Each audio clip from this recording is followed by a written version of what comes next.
Hello everyone and welcome to the next episode of Art Side of Life, where I chat with inspiring artists 5 days a week. My name is Eva and my guest today is Tyson Murphy, and you will learn about how he got to work at Riot Games and why you should keep open to opportunities when doing art.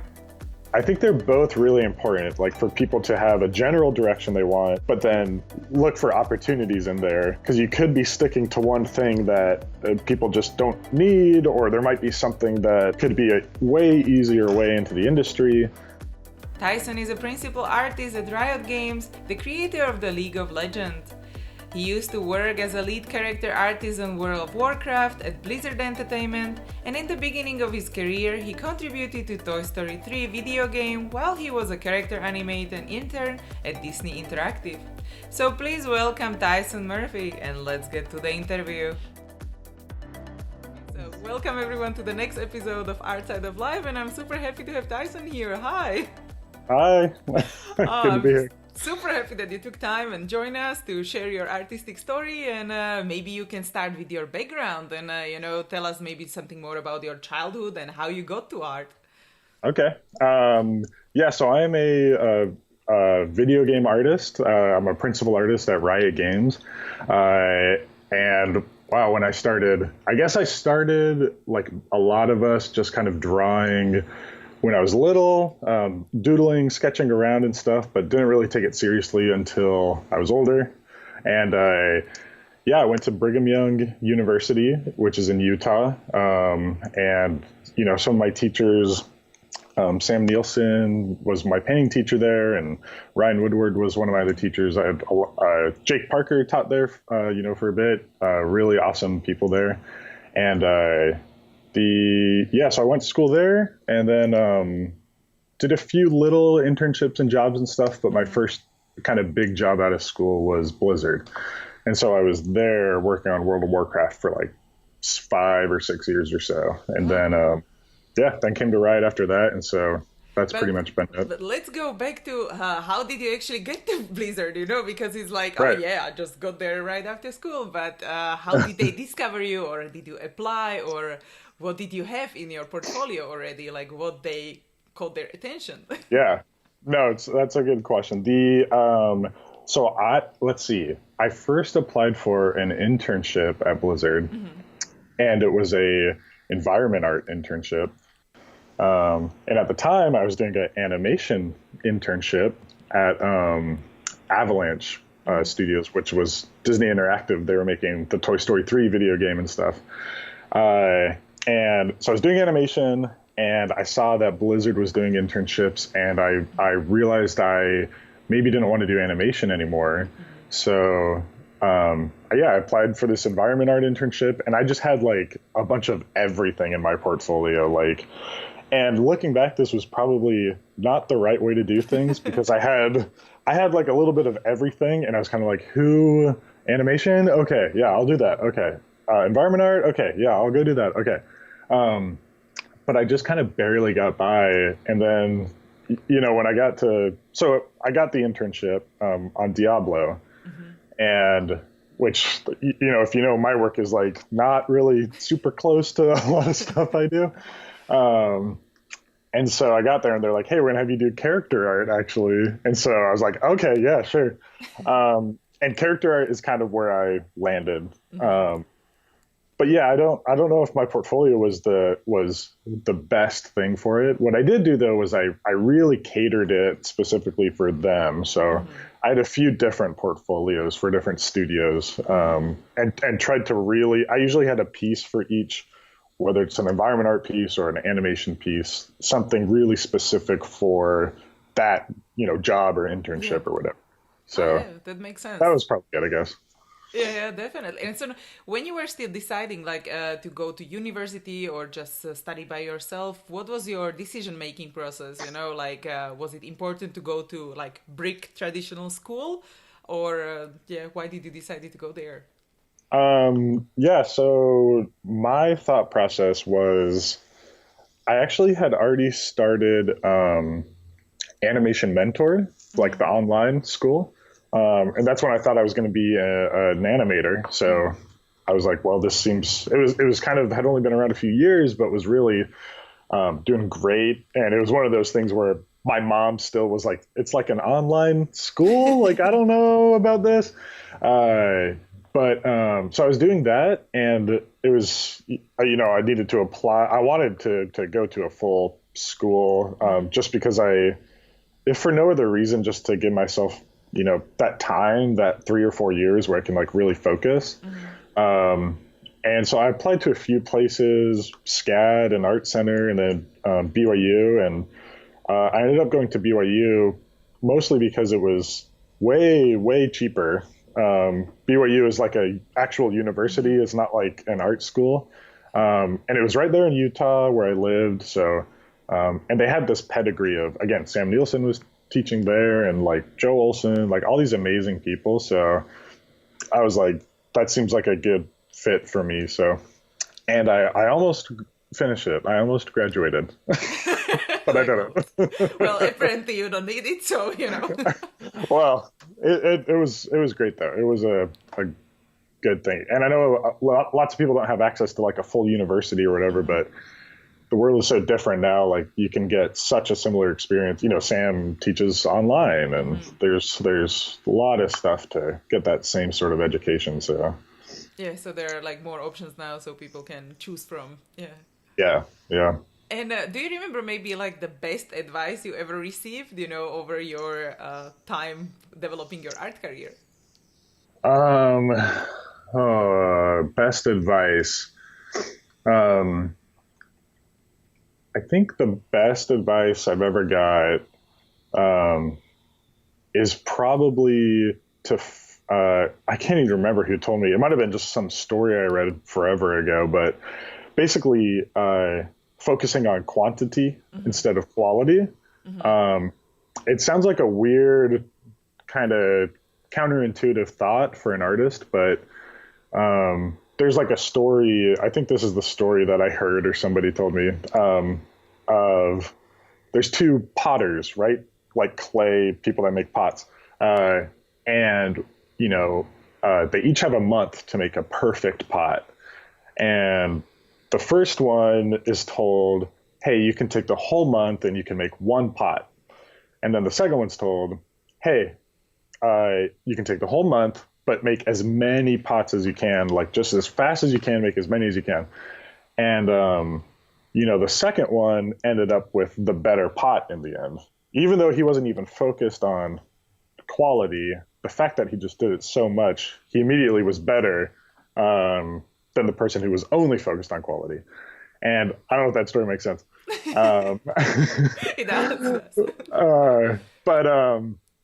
Yeah, and because I think I used to be really worried and take too long on my art, especially in school. I'd like get an assignment and then be like, pretend I didn't care about it, and then go home and spend a lot of time on it and like worry about it, and then come into school and be like, yeah, I don't know, I don't really care. Like if it's good or not, I don't care. Doesn't matter. And so yeah, I was super worried and wanted everything to be perfect. And then once I kind of realized that it's just more important to just go and be doing stuff. My stuff got better and I stopped worrying so much. So yeah, that definitely makes sense. That's been helpful. Yeah, definitely. Yeah, because you just practice more and more, and then it gets easier over time. And you are faster and more confident with everything what you do. So definitely. Yeah. And do you also have like the worst advice you ever received, or you see someone around your young ones are just getting now like, oh, that's not good? That's a good question, actually. It kind of has to do with, like I was talking about, my portfolio and stuff, because some of the first advice I ever got was only focus on one specific thing. And I don't know, this is debatable, I guess, if it's bad advice, but for me, I didn't think it was very good advice to hear to only focus on one specific thing. So if you're a texture artist, just do texturing. If you're like an environment artist, only do environments. And the reason for my current position at Riot, I really have to have like opinions and be able to art direct and do things about anything. So animation or environment art and character art and illustration. And I don't know how I would be able to do that without having, been an animator and made 3D characters and done environment concepts. And so for me, that was bad advice. And I guess focusing, from here to here is good, but I don't think it's great to be so focused that you're ignorant of other disciplines. Yeah, definitely. As well, like when you set your goal and you want to either do the art direction or something else, it's good to experience other things, even just to find out what you don't like, if nothing else. No, exactly. Yeah, that's a great point. Yeah, even just to cut out stuff that you're not into. That's perfect. And did you have like a goal in mind where you want to get in your art career, like a few years back? Like, I want to do this, this, and this, or it was more like where wind took you? It was a little of both, I think. I think I have been very I'll have a general direction. So, for example, in school, I was like, hey, I think I want to work in animation, or I'd work in video games, like whatever it is. But I would have that general direction and then kind of look at opportunities. So, I was kind of doing art, and then somebody talked to me about, hey, it's really hard to find people that do hand painted character art for like video games, and kind of like this World of Warcraft stuff. And I was like, oh, okay, like that, it opened up this opportunity. And so I kind of funneled again my focus or my work or whatever into that opportunity. I think they're both really important, like for people to have a general direction they want, but then look for opportunities in there, because you could be sticking to one thing that people just don't need, or there might be something that could be a way easier way into the industry. So yeah, I think it's important to be realistic about that and not just be like, hey, I'm doing 2D animation and that's it. I'm working for Disney doing 2D animation and that's it. And if that's like your attitude, then you're probably never gonna find other opportunities and you're not gonna grow and not get money. It was a big downside. Yeah, probably, because if you want to live from your art, then you need to find ways to earn money, obviously. Yeah. And when you mentioned this already, then what is your main income, or do you have different income streams coming in, so you combine it, if you can share? Right. Yeah, it's right now I'm just again working with Riot full time, and that's my only income. I'm trying to think if I've done any at Blizzard. I would do freelance probably just a few times a year, little book cover, or I worked for did some Jim Henson stuff for a little bit, but working full time for a studio, especially the project I'm on, I haven't really done any freelance. So just Riot. So not even like selling art prints or like small commissions? I guess I have like an art print shop, but I haven't checked it in a while. Oh, good. So I was just thinking, your fans, like where they can get your, art prints or festivals. Yeah. Do you have time to actually go for conventions or not right I'd love to do like a booth. I think I really want to try next year to do an actual booth at like CTN. But I go to CTN and I went to THU like a few weeks ago. But yeah, I haven't done anything official with a booth or anything yet, but I'm usually around. But next year I think I want to do like a real one. So. Oh, definitely, that's good. And what about like your networking? Like either on conventions, or what would you advise young artists how to get noticed, or what conventions are good, or what to do maybe in online space? Yeah, I can't speak too much to conventions. Just because I haven't tried it out, but I have put a lot of effort into like online presence and community there, and that goes again. It goes all the way back to school when I would post video game art that I was doing on like polycount.com, And even like step one is just posting. like that's it. And finding where to post, I think. Polycount was great because it's a video game art community. They were giving me good advice, but it was also recruiters were on there. They'd scrape the boards and see who, because there's no ArtStation. I don't even think CG Hub was around yet. We were all using like Blogger and then just kind of going on Polycount. But yeah, there were recruiters on there. And now there's so many options. I think what has worked for me the best is Reddit has been really good, actually. And then I'd probably just Instagram and Facebook after that. Instagram and Facebook, I think that's just about being consistent and just like, hey, this is kind of, I'm going to be posting art. And so people see that and they're like, cool, I'm going to like follow you, whatever. And I've gotten some opportunities from Facebook and Instagram, but Reddit was like a whole other level. Anytime something went to like the front page, it was like hundreds of messages about, hey, I've got a book I'm working on. Could you help me? Whatever. And I've had some really good actual jobs come out of that. So never thought about that one. Interesting. Yeah, and the interesting part is I think most of my following on Instagram and Facebook is a lot of artists. And Reddit is a bunch of not artists. And so people with projects. Exactly. It's just a bunch of regular people, or millions and millions of different people. So I think that's why it was good, was because I think artists will look at my work and be like, cool, I'm not going to give you a job, but cool. I'll like look at your art. Yeah, but cool. But Reddit's like, oh, that's cool. And, maybe we could contact him to help us with what we're doing. So. And if you would be looking for artists for your maybe upcoming project, like where would you actually look now? How would you look for a good artist for your purposes? No, that's a good question.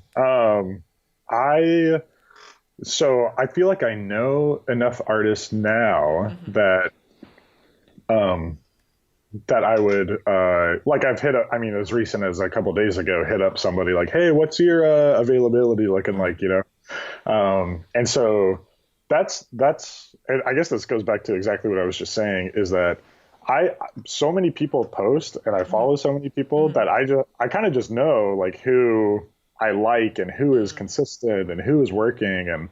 And so if somebody is not, posting on Facebook or Instagram, ArtStation, I'll go to if I'm like, man, I have no idea. Like, I don't know who could do this kind of thing. But for the most part, it's just like, hey, we need a character designer. Okay, I got these like 8 that I follow on Facebook that are amazing. Let's like just hit them up and see what's going on. So yeah, it's almost like it's almost 100% on the other person, on the artist to be, so they are on the radar. Yeah. Cause I think that's what most people do. Recruiters, they know everybody. That's even posting or not, but, that's the best way to break through, is kind of always be posting. So. Oh, perfect. And so what are the qualities they are good at, the character designer or like the artist, like what do you look for, like, perfect anatomy or the story or I don't know, whatever. Yeah, those are all really good. So it's hard to pick like what is the most important thing. You can mention more, Yeah. I think for me, like if I had to pick one thing, to tell people to think about, it would probably be, I don't know if this is too vague, but actually purely ideas. So like, I've seen some people get hired based purely on like technical skill. So here's how good my anatomy is. Here's how like perfectly I can draw in perspective. Here's, how realistic I can paint or render or, whatever. But the people who get jobs way more than those guys are the ones who just have ideas. Even without like like what's a good example? So I think Tim Burton is a good example where if I say, hey, I'm making a Tim Burton-y animated movie, everybody's like, cool, yeah, I get exactly what you're talking about. Um, but he's not a very good artist. Like he is not a great draftsman. I don't even know if he uses color. He's just does these quick little like ink things. But his ideas are so unique and interesting that he created an entire like brand off of it. And that, he directed all these movies and so I think more often than not, people are brought in just when they look at something like, man, that is like such a unique idea. It's hard for me to say. I mean, that's something I battle with even like okay, I get that, but how do I come up with those good ideas? But I have to check myself a lot where if I'm getting too bogged down in even posing or anatomy or color, those are all good things. But they should be serving the higher thing, which is just like, what is this idea? So yeah, that would be my one thing I'd say. Definitely. And so where is your inspiration coming from, Like, do you go to nature or do you have something strange which inspires you as well? I was trying to think about this one. I think I actually do. I was thinking about when do I get like the most fired up, and just kind of like, man, I want to like make something. And I think it probably is, again, these might be like weird moments, but just being around other people who are doing something that they are really passionate about and that is making a big difference. It could be something not art related. And I think that is kind of what makes me the most inspired. And I guess that's maybe that's probably my answer to both. Like it probably makes me the most inspired, but it's also like a little bit weird. But I could be around like watching like a chef documentary, on Netflix or whatever, and seeing how excited they get from making other people happy with food. I'm like, oh my gosh, like I want to make someone happy like that. How do I do that? And I look around, I'm like, okay, I can draw. Yeah, maybe okay, I need to like get better at like art, That's how I'm gonna do a comic for somebody or something.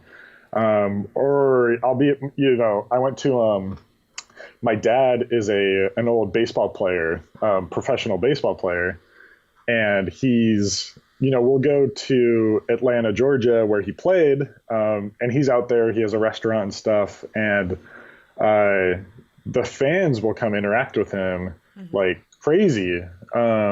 And this was, I was super young. This was 25 years ago or so when he was actually playing. But all these people will come up to him and just like, hey, you made the biggest difference in my life. I'd watch you like every week and like been following you. Like I was so excited to meet you kind of thing. And like seeing the effect that he had on like so many people. Again, it goes into me and I'm like, man, I just want to like make people happy. It's that same thought process where I'm like, I just want to like make people happy like that. Like, what can I do? And I'll be like, what can I do? And I'm just like, okay, I can do art. Like, I got to get better at art so I can use that.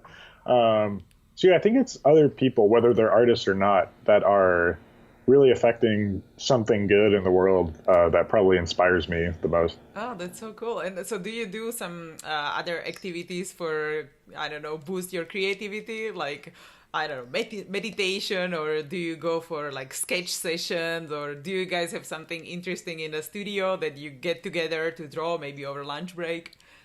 Yeah, I think the most important the most important thing for me, because rarely am I ever like, can I do something? It'll be like, oh, okay, now I'm like, excited to draw and like I'm out of this, funk or whatever. But when I am feeling it, I think it's important to just stay in that. And so like we have figure drawing at work, and we'll take breaks and go outside and sketch on like our iPads and stuff. And I think those are the best thing for me is like, because if I'm like down like in an art slump or something, part of me is just kind of like, I'm just gonna let this happen and like not try anything crazy. But if I'm feeling good about drawing, then I need to be really proactive and like, whether it's go sketch with friends or go to figure drawing. Yeah, I'm at work a lot and, have a long commute. So that's where I'll do a lot of work. And then if I'm at home, it's a night or two a week, stay up late and paint and stuff. But so yeah, just trying to stay warm, I guess, has been helpful. Ah, cool. Yeah, so do you have to travel to work like far away? Can you use a train? No, you have to go by car, right? No, I go by car. And so you cannot draw on the way. Yeah, I can't draw. I tried it when I was stuck in traffic one time, and it did not end well. So, yeah, I haven't done that anymore. But yeah, so I can't really draw. I'll just like listen to, podcasts and stuff like that. So maybe you can mention some inspirational podcasts for our audience as well if they want to check out something new. Oh man, yeah, the ones I listen to like The Nerdist. It just has like good. That's actually a good one that goes back to what I was talking about, where they'll interview people on there, and it'll be the most It's just like some like actor or whatever, and they'll talk about what they're doing, and it has nothing to do with art, but I'll leave it being like, oh man, like I want to do that. How do I make someone happy? Okay, I have art. Okay, yeah, I did it. So The Nerdist is one. Man, other than that, I've been hopping around. I'm open to suggestions for good ones. So cool. Yeah, I like to listen to Pat Flynn with Smart Passive Income. He has also quite interesting ideas for like business ideas or how to like make money either with art or other online businesses, and it's cool. Good It sounds stories. like a good one for me to listen to. I could use that. Oh, perfect. And so also, like, do you have maybe some books as recommendations, like if someone wants to study art or even like life books? Yeah. Yeah, let's see. James Gurney has one. I think it's just called Color and Light or Color of Light, something like that. That's one that that's one that I have on my desk at work that I'm kind of always just flipping through. That one is really good. Let's see, a recent one, Tia Crater. She's like a Pixar person. It's called, I think it's just called Color of Pixar, actually. It's just like a thick, almost reference book of a bunch of Pixar images. But again, I think I like the books most that are like reference, where it's like, I'm going to look through it, but then I'm going to have it here and like come back to it and keep looking through things. So yeah, those are two ones that I've like kind of always flipping through. Yeah, I'm not super into books though. But yeah, if you have to drive a lot, then yeah, the podcasts that make more sense. Yeah, podcasts are especially if I'm trying to look through a book. Yeah, it becomes difficult while driving. I listened to Ready Player One was a book I listened to recently. And then I bought another one, but anyways, I need to listen more, but definitely. And maybe as probably you cannot share like upcoming projects because they're most of it confidential. Maybe you can share something which you worked on recently, or maybe your favorite character and why was it favorite? Yeah. Let's see. Coming out soon. So I think stuff I worked on at Blizzard might be, there might be something at BlizzCon. I have no idea. So I'm actually going to watch it and be like, see what's there. But that's probably the furthest back thing. There's a couple animation projects I've worked on that are maybe a year or two out. But yeah, then Riot stuff. I mean, my current thing is probably a ways away. But yeah, most recently, I actually really loved working on. There's a League of Legends thing coming out probably this month. I'm not sure when. Again, I should keep better track of when things are coming out, but keep track of a League of Legends character that's coming up that I helped out a lot on. But and yeah, recent things that I think I'm proud of. I really liked working on Rakan is a League of Legends champion that just came out. I guess a few months ago or something. But yeah, he was like my first one that I started on at Riot, and so that yeah, it was fun, and I think he turned out cool. And I don't know, he's probably the biggest thing I've made at Riot so far that's actually out there. So Ah, cool. Um, So yeah, if someone haven't seen this character, maybe so why is he special, or does he have like special powers, or the look, or why is it yeah. interesting? I thought he was awesome because he came with Zaya, who is his, lover, and I thought that alone was pretty unique. That their whole shtick, their whole thing was that they are in love, and I hadn't really seen like a game character or two that are really like that, especially in like a PvP kind of fighting game. So, yeah, he's this kind of like fancy elf like kind of guy, and then she's this more like they're a lot like Chris Pratt and shoot, what's her name in Parks and Rec. I don't know if you've seen that, but No, I don't think so. anyways, a lot like those where he's just kind of like a big dummy and she's like rolling her eyes all the time. So I came on and I was like, oh, okay, yeah, this is like perfect. So yeah, I think that's kind of why he's unique. Ah, perfect. And so, what would you maybe advise someone who wants to design some specific character, something special? Like, would you go for these archetypes when the guy or villain is bad, like shapes and sharp edges and round Yeah, things or colors, or what is yeah. maybe good thing to do and what is bad or like maybe avoiding? Yeah, I would say, and I see this on like everywhere, like even, like big studios coming up with characters and stuff. Um, Again, my single point of advice on characters is don't overcomplicate them. Um, and I think just starting with a very simple, even if it's overdone, even if it's just like some other character, starting with that, and then just adding a little bit that's different is like always going to lead to a successful character. I think Overwatch is a good example of this, where they have a lot of characters that aren't, none of them are super totally unique. But that's a good thing because none of them are very confusing either. You're kind of like, you get, there's Widowmaker, who is a femme fatale sniper, but she has, blue skin and she has this spider theme to her. And that's it. Like, it's not overthought.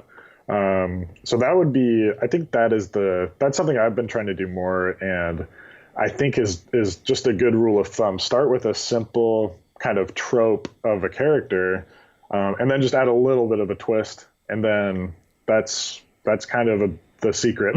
I think Cool. is keeping it simple. And would you start with the world or with the character, to fit in the world, or which end do you usually Um, start with? for me, I mean, I've only had a few times where I need to choose like world or character first. And for me, it's always gone character first, just because they were always sort of the showcase of the project. So yeah, it felt easier to start with that and then kind of come up with, okay, where are they? Like, what's going on around them? Because yeah, I feel like that's sort of the most important part usually. So. And do you mostly create with Photoshop or with Procreate or everything digital, I assume? Yeah, mostly I'm pretty much all digital right now. And yeah, Procreate, I've been doing like I'll do actual work stuff like in Procreate on my iPad. Um, and most of the time I am just, Cintiq with Photoshop. If I need to like paint, like spend a long time kind of, painting and actually rendering and stuff, I think, the Cintiq is just the most comfortable spot to do it. But yeah, Procreate and the iPad are amazing. So yeah, but that's pretty much what I've been doing. And with the Cintiq, you have like the giant one or a smaller one, portable. Um, the I have just maybe you can see my. Oh I yeah, don't want to move. You can catch right there. Yeah, I just have. I think it's like the 21 UX. I'm not sure. yeah, yeah. It's a little bit older now, but it does okay. Oh, perfect. Yeah, yeah, because they are quite good to, just to get used to it because some people prefer the Intuos where you actually draw somewhere else Oh and then yeah, you look at the screen. So people should just yeah, try out what they like. yeah. There are. I'd say probably 10. We just hired a girl who same thing, prefers, the Intuos, and some people are just so used to that. So yeah, some people, use the iPad or whatever. So yeah, it's all up to, the person to experiment and stuff. So Yeah, for sure. And is there also something which you wish you knew before starting out, like either trying some tools or just, developing your own art style sooner or whatever? Is something like a advice to young self? um, yeah, this kind of goes back to what I was saying about like quantity, but also I think in the beginning it's important to emulate a lot of other artists. So I see artists a lot of times like they'll latch onto one artist and be like, I'm gonna do that, I'm gonna do that, and so it's they'll look at Joe Mad and be like, I'm okay, that's the kind of art I'm gonna do. And what ends up happening is they become the person who is like, best case scenario, you're the person who isn't quite as good as Joe Mad. And you never kind of develop your own sort of thing or break out. And, I'm not using Joe Mad as the only, like, this happens all the time. And I found myself stuck in those kind of ruts where, again, I'd see Sam, Nielsen's work, or Joel, one of my teachers, and I'd be like, that's what I'm doing. And I'm going to only do that. And their style is my style. And, but how I broke out of that was just emulating other artists. So seeing anything I liked, and I like that guy's watercolors, I'm going to try to do that. I like this guy's 3D stuff, I'm going to try to do that. And that was the only way for me to like similar to using a Cintiq or whatever. I had to kind of try out all these different things, and then whatever stuck from those exercises has basically become my style. So yeah, I think that I wish I had heard that a little bit earlier. When people saw me just trying to be Sam or whatever, being like, hey, try, someone else. Because yeah, once I did, I was like, oh, okay, there's other things I like too. So yeah, that makes sense, because you might like color and light from someone, or like someone else draw hands in a interesting way, or whatever is that. Exactly. And I think that's no one is going to come up with a totally unique, it's again, similar to characters. No one's going to come up with a totally unique style where, hey, no one has ever seen this before. I draw with blood and nobody's done it and it's unbelievable. So yeah, it's just about being like you said, like, hey, I draw hands like that guy and I draw faces like them, and I kind of paint like this. So, and that's me. And it really is that simple. So. Oh, cool. Yeah, it just takes time. So people should just keep patient and just follow and practice. Yeah, definitely. Yep. Did you ever have something like a difficult moment of your art career, or struggles when you were like not sure like where to go next, or just difficult time? And if so, like what did you do and what kept you going, or kind of what you learned? That's a good one. I've had a lot of like little moments, right, where it's, I got rejected from BYU because my grades were too bad. So, I had to figure that out, and, not getting a job, I've had, a fair share of rejection letters and stuff. And then being underwater at work, things like that. I think my biggest sort of downtime in my career was probably towards the end of being at Blizzard. The story is that I was at BlizzCon, and there's a ton of fans there and everybody's coming over, and at one point we were like signing stuff for people. And they'd come up and they'd be like, hey, thank you so much for this game. Me and my family play it every night, and it's our life. It keeps us connected. It's everything to us. So thank you. And I remember it felt so strange because I'd be like, you're welcome, but like I didn't make this game. Like I didn't. I'm just kind of here. And that, strangely enough, kind of led to me thinking more and more about my career, and it started to kind of get to me. Like, I mentioned a few times in the beginning of us talking, like, I see people who make a lot of people happy with something specifically that they do. And, the combination of that with being on this, I love my time on WoW and at Blizzard, but I started to get that itch for like, but this isn't my thing. Like, could I just leave and this would all just continue anyways? And like, so that started to actually really get to me, where I started to be a little, less motivated and, having that existential, like, what is my purpose? Like, why am I here? And yeah, that kind of led to me being like, hey, like, I need to go.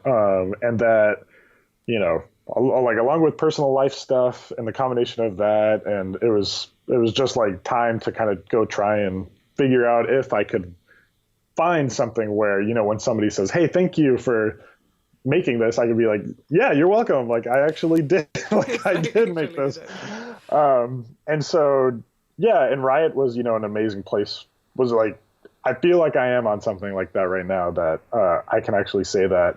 But yeah, this isn't, to downplay working on, sometimes we are just, smaller things on like a huge sort of thing. And I loved contributing in that way. But so yeah, that was probably the down. And then getting out of it really was just changing, even though it was uncomfortable or whatever, changing where I was and where I was working. And, I know a lot of people that, Daniel Arrive, who I went to THU with him, and talking to a lot of people there about their stories. A lot of people, in Europe, and have to make huge changes where it's like, I have to move to America and like figure something out there or whatever it is. So I respect that a lot.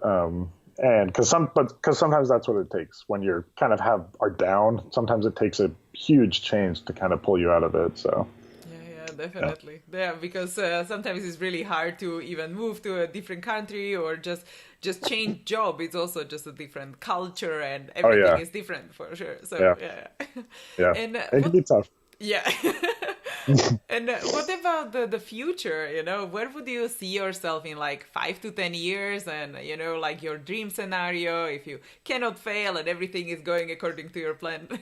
Yeah. I would want to be at Riot, helping with my current project. That's like my biggest hope right now. I think besides that, I have like a book kind of written that I just cannot find like the time or willpower to like actually like draw, and I think. That's the other thing I would want, is that I have a book that is out and kind of doing okay and people like it. But yeah, I think I could have like a bunch of other grandiose things, but I think those two things if those two things happen in the next 5 years, I'd be super happy. So that sounds really good. Yeah, we'll see. Yeah, and my last question would be about far, far future, and I would like to know, what would you like to be remembered for in like 100 or more years? Yeah, that one I was like, holy cow, I'm not sure. I think I actually, I'll look back at old games, like Secret of Mana is my favorite old Super Nintendo game, and I'll look back at Yoshitaka Amano, like old Final Fantasy drawings he did and stuff. And it's not like my art style at all anymore, but I would love to be connected to a game or two that just are sort of timeless like that people kind of remember, in 100 years. And, beyond that, again, I think, this goes, very back to the beginning of posting on social media and stuff, but I've posted like a few little comics and stuff like that on Reddit or whatever. And I think once I kind of felt that satisfaction of, hey, I put out this thing that like actually means a lot to me, and other people loved it too. I can't get it out of my head. I'm like, man, I just want to like feel sort of that, like and so I guess in 100 years, I would hope that every now and then something of mine, gets passed around and it is making some futuristic cyborg person happy. Perfect. Yeah. I think that's about it. Yeah. Yeah, as an inspiration, it's like, oh, look at this. This was cool. Yeah. Like, look at this stupid dead person. Yeah. Oh my God. And before we say goodbye, maybe you can share like a last advice or key takeaway, and then we will slowly finish. Yeah. One single advice. Again, it was the best advice that I kind of got, so I think I would just repeat it. Just focusing on quantity as an artist is the best way to see. I think art satisfaction as an artist, at least for me, is through growth. Mm-hmm. So when I'm not growing, or I can't see that I'm growing, that's when I get depressed or frustrated, whatever. And when I see that I'm growing, I'm like, cool, okay, yeah, I feel okay. And so the best way to make that happen is quantity, is just by sitting down and being like, I got 5 minutes. This is going to be garbage, but whatever, it's going to be a thing. So that's the one advice I would give to students or professionals, anyone who's trying to kind of keep going with art. That would be it. Yeah, so practice and just keep going. Just keep going. Yeah. Perfect. And thank you so much again for being here. Yeah, no, thanks for having me. This is awesome. So yeah, my pleasure that you took time and joined us, and thanks everyone for joining today, and see you in the next episode. Yeah, see you guys. Hey guys, if you enjoyed this video, don't forget to give it a thumbs up and let me know in comments. Also, please subscribe to my channel for more videos, because I post new interview every single workday. You can also find the resources mentioned in this episode at artsideoflife.com. Just type a guest name in the search bar. There is also a little freebie waiting for you, so go check it out. If you want to listen to the interviews on the go, make sure to check out the podcast episodes at artsideoflife.com/podcast. Thank you so much for watching. I really appreciate you, and don't forget to inspire each other. I will see you guys in the next episode.